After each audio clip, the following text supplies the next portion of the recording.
መፈንቅለ መንግስት ኢትዮጵያ ውስጥ አይሳካም።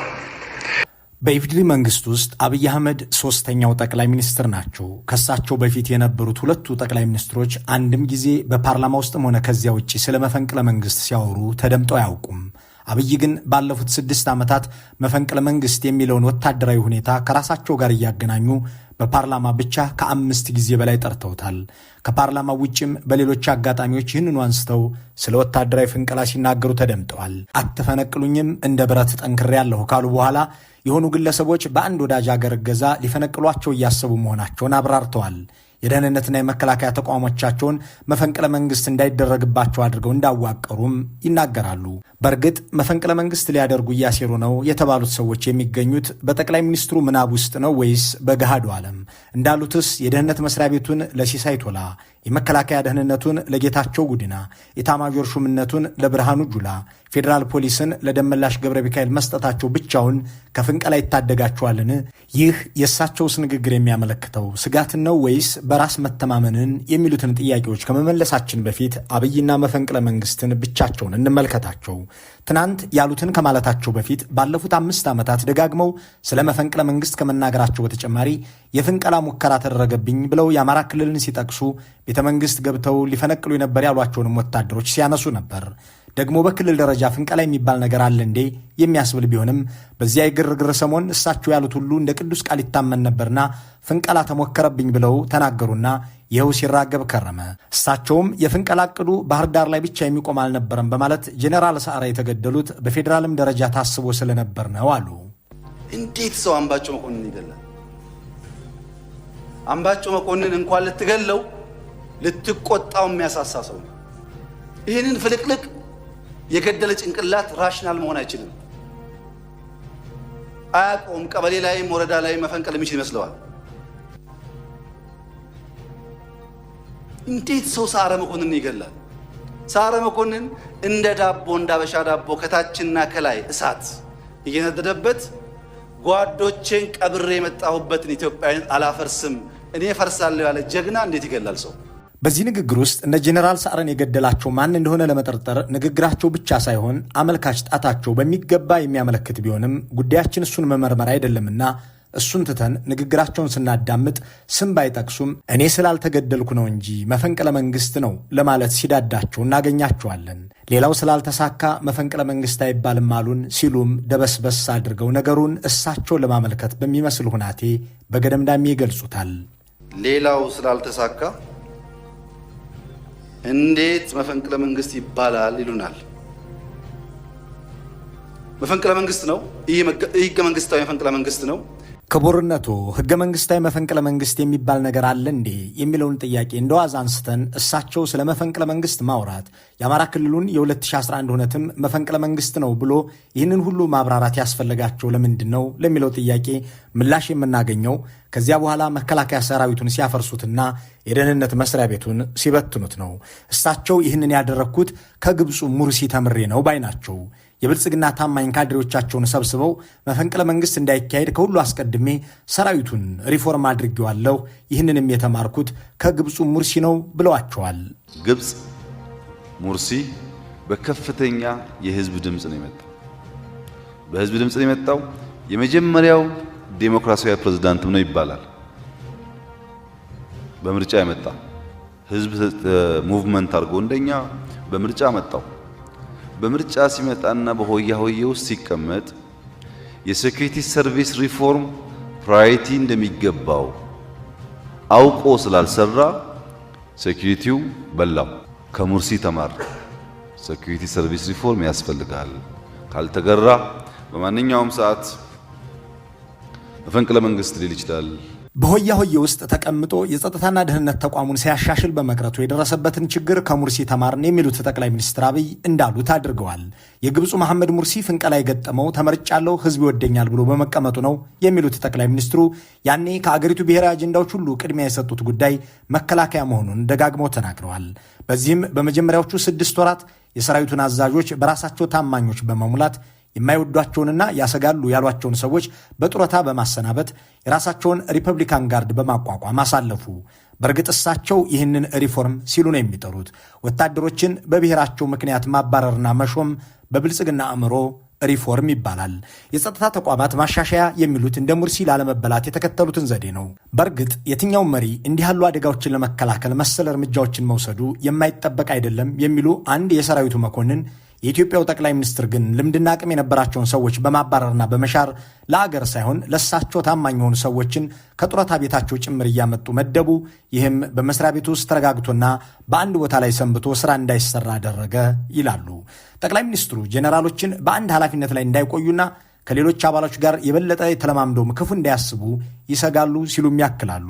በእርግጥ ይህንን በዝርዝር ስንፈትሸው የመኮንኑ አስተያየት ልክ ሆኖ እናገኘዋለን። ለአብነት ፊልድ ማርሻል ብርሃኑ ጁላ በብልጽግና ዘመን የተሾሙ ሶስተኛው ኤታማዦር ሹም ናቸው።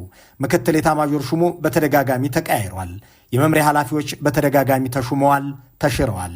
ለአብነት የሰራዊቱ የጀርባ አጥንት ናቸው ከሚባሉት መምሪያዎች መካከል የመረጃ ዋና መምሪያን እንውሰድ። ይህ ክፍል የሰራዊቱ የስለላና ደህንነት ክፍል በመሆኑ ልምድና በቦታው ላይ መሰንበትን ግድ የሚል ነበር የሚሉት አንድ መኮንን ባለፉት 6 ዓመታት ግን 5 ጄኔራሎች እንደተቀያየሩበት ያብራራሉ። ሌላኛው የሰራዊቱ አንጓ የሆነው የዘመቻ ዋና መምሪያም በ5 ዓመታት ውስጥ 6 ጄኔራሎች ተለዋውጠውበታል። ሰራዊቱ ካሉት 8 መምሪያዎች ውስጥ ኃላፊው ያልተቀየሩት የሎጂስቲክስ ዘርፉን የሚመሩት ጄኔራል ብቻ መሆናቸውንም የኢትዮ ፎረም መረጃ ያሳያል። እንዲህ ባለ መልኩ በየ10 ወሩ የመምሪያ ኃላፊዎች የሚቀያየሩት ወታደራዊ መፈንቅለ መንግስት እንዳያጋጥም ለመከላከል መሆኑን የሚያነሱት ቀደም ሲል ማኛ ያደረግናቸው መኮንን ጠቅላይ ሚኒስትሩ ከሙርሲ ተምረው የሚፈጽሙት ተግባር መሆኑን ይናገራሉ። ይህ ሁሉ ተደርጎ ወታደራዊ መፈንቅለ መንግስት የሚያጋጥምበት ክስተት ቢፈጠርስ የሚል ጥያቄ ቢነሳ ግን ጠቅላይ ሚኒስትሩ ምላሽ አላቸው። በአንድ ጀንበር 100 ሺዎች የሚያልቁበት የእልቂት ትራጀዲ ይፈጠራል። በፌዴራል አሁን ባለው ኢትዮጵያ ውስጥ መፈንቅለ መንግስት ማሰብ እብደት ነው፣ አይሆንም። በአንድ ጀንበር 100 ሺዎች የሚታረዱበትን ትራጀዲ እንፈጥር ይሆናል እንጂ መንግስት መሆን አንችልም። የኔን ስልጣን በፍንቀላ ለመውሰድ ጥረት ቢደረግ በአንድ ቀን ብቻ በ100 ሺዎች የምንተላለቅበት መንገድ ይፈጠራል ቢሉም መፈንቅለ መንግስት የማይሞከርበትን ምክንያት ግን አላብራሩትም። ትናንት ግን ምክንያቱን ጠቅሷል። አንዱ ምክንያታቸው እሳቸው ወታደር በመሆናቸው ሲሆን፣ ሁለተኛው ደግሞ የጸጥታና የደህንነት ተቋማቱን በራሳቸው ታማኞች ማዋቀራቸውን ነው። እኛ ወታደሮች ነን። መፈንቅለ መንግስት እንዳይሳካ አድርገን ተቋማት ሰራ ነው። እኛ ወታደሮች ነን። መፈንቅለ መንግስት እንዳይሳካ አድርገን ስለሰራን አንፈነቀልም ነው ምክንያታቸው። ግዴለዎትም ሬዲዮ ተሸክሞ በኦፕሬተርነት መኖር ተላላኪነት ነው ብለውን ነበር ከዚህ በፊት። ይህንን የነገሩን አሁን ደግሞ ወታደር ሆኜ ኖር ያለሁ ሲሉን አይጋጭቦትም ወይ የሚለውን ክርክር ትተን ወታደር የአገር መሪ ሲሆን አይፈነቀልም እንዴ የሚለውን እንመልከት። እንደውም አብዛኞቹ መፈንቅለ መንግስቶች የተደረጉትም የተሞከሩትም የተሳኩትም ወታደራዊ በነበሩና በኋላ ላይ የአገር መሪ በሆኑ ሰዎች ላይ ነው። እንደ ጠቅላይ ሚኒስትር አብይ ወታደራዊ ማዕረግን በብሔር ተዋጽኦ ታድለው ሳይሆን በተሻለ ወታደራዊ ልምድና አሜሪካ ድረስ ሄደውን በጦር ትምህርት ቤት ተምረው ሻለቃ የሆኑትና በኋላም ኮሎኔል የተባሉት መንግስቱ ኃይለማርያም የመፈንቅለ መንግስት ሙከራ ተፈጽሞባቸዋል። ከሳቸውን በተጨማሪ ሌሎች ወታደሮች ብዙ ጊዜ የተሳካ ወታደራዊ ፍንቀላ ተፈጽሞባቸዋል። በቅርቡ በቡርኪና ፋሶ መፈንቅለ መንግስቶች የተካሄዱት ከሰራዊት ውስጥ ወጥተው የአገር መሪ በሆኑ ባለስልጣናት ላይ ነው። ከ5 ዓመታት በፊት የተፈነቀሉት ዑመር ሐሰን አልበሽር ወታደር ነበሩ። በ73 ዓመታት ውስጥ ዓለም ከ242 በላይ የተሳኩ መፈንቅለ መንግስቶችን አስተናግዳለች። ከዚህ ውስጥ 106ቱ አፍሪካ ውስጥ የተካሄዱ ሲሆኑ አብዛኞቹ ወታደር በነበሩና ኋላ ላይ ፕሬዚዳንትና ጠቅላይ ሚኒስትር ሆነው አገር በሚመሩ ሰዎች ላይ የተካሄዱ ናቸው። አፍሪካ ካሏት 54 ሀገራት መፈንቅለ መንግስት ያልተሞከረባቸው 9 ብቻ ናቸው። 45ቱ ሀገራት የተሳካም የከሸፈም መፈንቅለ መንግስት አይተዋል ይላሉ በጉዳዩ ላይ ጥናት ያደረጉት አሜሪካውያኑ ተመራማሪዎች ጆናታንና ክላይተን። ስለዚህ እንኳን በብሔር ተዋጽኦ ሲታደል በኖረ ማዕረግ ኮሎኔል የሆኑ ጠቅላይ ሚኒስትር ይቅርና በጦር ውስጥ ጥርሳቸውን ነቅለው ያደጉ ጄኔራሎችም የመንግስት ስልጣን ሲይዙ ሊፈነቀሉ ይችላሉ የሚለውን ድምዳሜ ይዘን ሁለተኛውን ምክንያታቸውን እንመልከተው። ተቋማትን ያዋቀርነው መፈንቅለ መንግስት እንዳይታሰብ አድርገን ነው ብለዋል። ይህንን በማስመልከት አስተያየቱን የጠየቅነው አንድ ወታደራዊ ባለሙያ ሰራዊቱን በራሳቸው ታማኝ አዛዦች እንዲመራ ማድረጋቸውንና ጄኔራሎችን በአንድ ቦታ ረግተውና ከቢሮም ሆነ ከባልደረባ ጋር ተላምደው እንዳይሰነብቱ አድርገው በየጊዜው የሚቀያይሩበትን ነው መፈንቅለ መንግስት እንዳይታሰብ አድርጌ አዋቅሬዋለሁ የሚሉት ይላል። በእርግጥ ከዋና መምሪያ ኃላፊዎች ውጭ ያሉት እዞችም እንዲህ ባለው መርህ እንዲመሩ ተደርገዋል። ከተቋቋመ 2 ዓመት የሆነው ሰሜን ምዕራብ እዝ 2 አዛዦች ተቃይረውበታል። ምስራቅና ማዕከላዊ እዞች በ3 ዓመት ውስጥ 3ኛው አዛዦቻቸው ላይ ናቸው።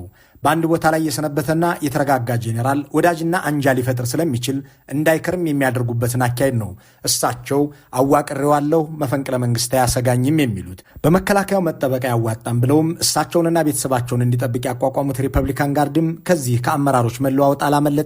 ተደጋግሞ መሪው ተቀያይሮበታል። ጄኔራሎች በስልጣን ላይ ካለም ሆነ በተቃውሞ ዘርፍ ከተሰማራ የትኛውም ፖለቲከኛ ጋር ግንኙነት እንዲያደርጉ አይፈለግም የሚሉት ባለሙያ ከፖለቲከኛ ጋር የታየ መኮንን ኃላፊነቱን እስከ ማጣት የሚደርስ ቅጣት ሊገጥመው ይችላል ይላሉ። በማጣላትና በማራራቅ ከሚከተሉት ስልት በተጨማሪ ጄኔራሎችን በኢኮኖሚያዊ ጥቅምና በወታደራዊ የማዕረግ እድገት መያዝ የሚለውን መጠቀምም የወታደሮችን ልብ ለመያዝ አገልግሏል የሚል ማሳያም አለ። ለአብነት ጠቅላይ ሚኒስትሩ ስልጣን ከያዙ በኋላ ወታደራዊ የማዕረግ እድገት ያልተሰጠው ዘንድሮና በ2013 ዓ.ም ብቻ ነው የሚሉ አንድ የተቋሙ ባልደረባ በ2012 እና በ2014 ብቻ ከ170 በላይ ሰዎች ከብርጋዴር ጄኔራል እስከ ሙሉ ጄኔራል ማዕረግ ተሰጥቷቸዋል ይላሉ። ከዚህ በተጨማሪ መሬት፣ ቤት፣ ደሞዝ፣ የቤት መስሪያና መሰል ጥቅማ ጥቅሞች እንደተበረከተላቸው በማንሳት ጠቅላይ ሚኒስትሩ ይህንን ሁሉ የሚያደርጉት ክፉ ሐሳቢዎችን ከዚህ በላይ ምን ትፈልጋላችሁ ለማለት ነው ሲሉም ያክላሉ። ከዚህ በተጨማሪም ሰራዊቱ እርስ በርስ ጦርነት ውስጥ እንዲገባና ከአዲስ አበባ እንዲርቅ ስራ እንዲበዛበት መደረጉ በዘርና በሃይማኖት እንዲቧደን መሆኑ የጎሪጥ እንዲተያይ እንጂ አፈሙዝን ወደ መሪዎች እንዲያዞር ስለማያስችልም ይህንንም እንደ ጥሩ ዕድል ይቆጥሩታል ይላሉ። በእርግጥ እንዲህ ያለ ሹምሽርና ሸር ቢከተሉም ዋና ዋናውን ቦታ ታማኞቻቸውን ይዘውት እንዲቀጥሉ አድርገዋል። ዛሬም የስለላው መስሪያ ቤት ኃላፊ ሬድዋን ሁሴን ቢሆኑም ዋናው የጀርባ አጥንት አቶ ሲሳይ ቶላ ናቸው። ኤታማዦር ሹሙ ብርሃኑ ጁላ፣ ፖሊስ ኮሚሽነሮቹ ከፌዴራል ደመላሽ፣ ከአዲስ አበባ ደግሞ ሐሰን ናቸው። የመከላከያውን የመረጃ ክፍል የሚመሩት ጌታቸው ጉድናም በቦታቸው አሉ። ቁም ነገሩ ጠቅላይ ሚኒስትር አብይ ቢያጋጥመኝ ብለው ከሚሰጉት መፈንቅለ መንግስት ለመዳን ብለው እነዚህ የዘየዷቸው መላዎች ከፍንቀላ ይታደጓቸዋል የሚለው ነው። አጭሩ መልስ አይታደጉም የሚል ይሆናል። በልጃቸውና በቅርብ ሰዎቻቸው ጭምር ተገድለውና ታስረው ስልጣናቸውን ያጡ በርካታ መሪዎች መኖራቸውን የሚያስነብበን ታሪክም እንኳን በብሔርና በጥቅማ ጥቅም ሰበብ የተደለደለ የጸጥታ መዋቅር በእናት ልጅም የተያዘ ቢሆን እንደማይታደግ የሚያስረግጥ ነው። ለዚህም በወንድሙ ፖል ኮርማህ የተፈነቀለው የሴራሊዮኑ ሳሻ ኮርማህ አጎቱን ፈንቅሎ አሁን ድረስ ፕሬዚዳንት ሆኖ የቀጠለው የኢኳቶሪያል ጊኒው ፍራንሲስ ኒጉዌማ፣ በቅርብ ጓደኛው የተፈነቀለው የጊኒው ሙሳ ካማራ ተጠቃሽ ናቸው። በመሆኑም እንኳን በጥቅምና በብሔር ስሌት የተዋቀረ ጦር ይቅርና የቅርብ ቤተሰብም ፍንቀላን ሊያስብ እንደሚችል ግልጽ ነው። ይህንን ሁሉ የዘነጋው የጠቅላይ ሚኒስትሩ ማብራሪያ በአንድ ወቅት ኢትዮጵያ ውስጥ መፈንቅለ መንግስት መሳካቱን ይጠቅስና አሁን ግን እንደማይሆን ይገልጻል። ኢትዮጵያ ውስጥ መፈንቅለ መንግስት አንዴ ተሳካ፣ የዛሬ 50 ዓመት።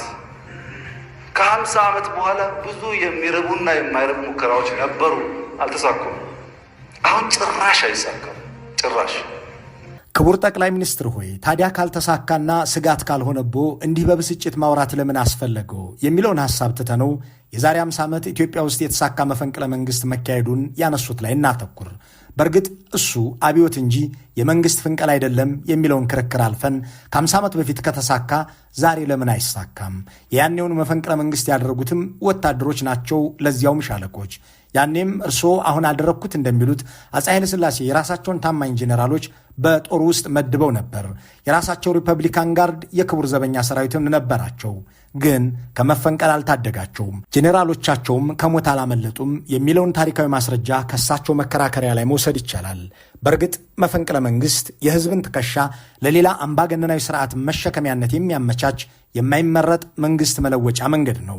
አብይ ግን ደጋግመው ይህንን ጉዳይ የሚያነሱት ለምንድን ነው የሚል ጥያቄ ቢነሳ ምላሹ ብዙ ነው ይላል አንድ የቀድሞ ጓደኛቸው። አብይ ከፍተኛ የሆነ ፍርሃት ያለባቸው ሰው ናቸው። ያኔ ምንም ነገር በሌለበት በ2004 ዓ.ም ክላሽ ይዘው ሲተኙ አገኛቸው ነበር የሚለው ይህ የቅርብ ወዳጃቸው ይህንን ለምን እንደሚያደርግ ስጠይቀው ወደፊት ጠቅላይ ሚኒስትር ስለመሆን እንዳይገሉኝ ነው በማለት ይመልስልኝ ነበር ይላሉ። በመሆኑም ስለ መፈንቅለ መንግስት ደጋግመው ማውራታቸው እጅግ ከመፍራታቸውና የራሳቸውንም ሰራዊት ካለማመናቸው በመነጨ ነው ሲል ያክላል። እናም በቅርብ ጊዜ ውስጥ ሊፈነቅሉ ነበር በሚል የተወሰኑ ሰዎችን ሊገድሉ ወይም ሊያስሩ እንደሚችል ግምቱን ያስቀምጣል። በእርግጥ ጠቅላይ ሚኒስትሩ ይህንን ጉዳይ ሲያብራሩ ሰዎቹን ስማቸውን መጥቀስ እስኪቀራቸው ድረስ በአንድ የእንግዳ ማረፊያ ቦታ ውስጥ የተቀመጡ በወዳጅ አገር ገንዘብ የሚደገፉ ዕድሜያቸው ከሳቸው የሚልቅ ይህንን የመንግስት ፍንቀላ ጉዳይ እየመከሩ እንደሆኑ አንስተዋል። ይህ በቀጣይ እርምጃ የሚወሰድባቸውን የሚጠቁም ነው። እሳቸውም ዋጋ ይከፍላሉ ብለዋል። አይኖቻቸውን እያጉረጠረጡ ደጋግመው ዋጋ ይከፍላሉ ሲሉ አስጠንቅቀዋል። በመፈንቅለ መንግስት ስልጣን ኢትዮጵያ ውስጥ መያዝ ማለት ብሎኑ እንደተበላበት ጥርስ ማለት ነው።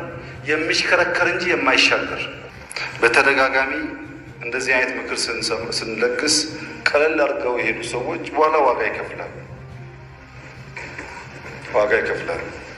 እንዲህ ያለው ዛቻ ጭዳ ሊደረጉ የሚችሉ ሰዎችን የሚጠቁም መሆኑን ይዘን በአንድ አገር ውስጥ መፈንቅለ መንግስት የሚካሄደው ወይም የሚሞከረው መቼ ነው የሚለውን ጥያቄ ለማብራራት እንሞክር።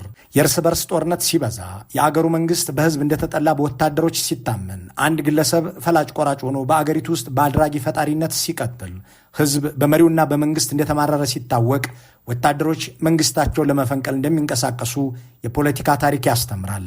እነዚህን ነገሮች ደግሞ በአሁኗ ኢትዮጵያ መፈንቅለ መንግስትን አማራጭ አድርገው የሚያስቡ ወታደሮች እንዲያቆጠቁጡ የሚያደርግ መሆኑን መገመት ይቻላል። ጄኔራሎቹ ያሉበት ወቅታዊ ምቾት እንዲህ ያለ ነገር ለማሰብ ባይፈቅድላቸው እንኳን በችግርና በችጋር ውስጥ ያሉት መስመራዊና የበታች መኮንኖች መንግስትን ስለመፈንቀል ሊያሰላስሉ ይችላሉ የሚል ሐሳብ ያለው ሰው ጠቅላይ ሚኒስትሩ መንግስት ፈንቃይ መሆናቸውን የጠቀሷቸው የደርግ ሻለቆች ምሳሌ አድርጎ ሊያቀርብ ይችላል። ከዚህም ሌላ ጦርነት ባየለና አሰልች መተላለቅ በቀጠለ ጊዜ አቋራጩ መንገድ ይህንን አምባገነን መሪ ማስወገድ ይገባል ብለው የሚያስቡ ደፋር ጄኔራሎችም እንዲነሱ ያደርጋል የሚለው ነው። ለዚህም ኮሎኔል መንግስቱን ለማስወገድ ሙከራ ያደረጉት መኮንኖች ምሳሌ ናቸው። ከመፈንቅለ መንግስቱ ጠንሳሾች አንዱ የነበሩት ጄኔራል ፋንታ በላይ በመንግስቱ ኃይለማርያም ከመገደላቸው ጥቂት ቀናት አስቀድመው በሰጡት ቃለ ምልልስ ጦርነቱ መቋጫ የለሽ ሆኖ መቀጠሉ ለፍንቀላው ሐሳብ መነሻ መሆኑን ሲያስረዱ ነበር። መሰረቱ ሀገራችን ትልቅ ችግር ላይ ያለችው ይህ ችግር እኛ ባልፈጠርነው ምክንያት